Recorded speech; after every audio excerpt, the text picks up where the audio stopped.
umwe n'umunyoni Simbizi Semavumba canke Papa Mwamikazi. Mzee ni aje?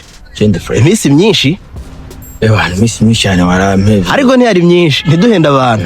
Je natwe twaravuganye kuri Simbizi Semavumba. Twarahuye duburi hariyo kwa Samuel.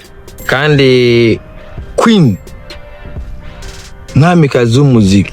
Queen of stage. Yaciye posting. Ngo niwe muntu wenyine ashobora kuvuga ko ari Queen akabigaragaza mu mpande zose. Ariko Simbizi genda ubaze Madesa ni mubara mu Kanyosha. Madesa uvuze nabi Natasha mu maso yiwe. Ngo ubugize ibibazo. Nibaza ko ari kubera iki? Sivyunguka none. Mwabya n'umwamikazi. Ariko ego nivyo we wavuze ngo n'umwamikazi w'umuziki mugabo mwa kino gihe barafise abantu bita bamikazi. Abona inzara bikira bavuga. Hama ko bavuze yuko namwe muri basumirinda ngo muvugana. Ndayicebere. Kutakanisa akazina kandi kandayicebere. Yamuhungu na warazi Kirundi bamwita Kongomani mugabo Kirundi cinshi. Kazina kandayicebere nako ni nyina. Mugasi natahuri none gasigura iki? Ngira ni bya sumirinda bivuye muri ivyo nyene.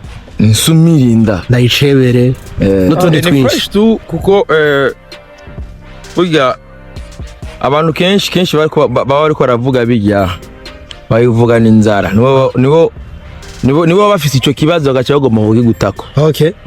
N'inzigo none nkanje uri kurandaba kurana ko nsinsa n'umuntu afise inzara taba neza hera hasi gushika hejuru duguza ini puma na sio fake pumua jesi nambaye pumua hayo unaanza na Mungu pumua simbire kare tuberenga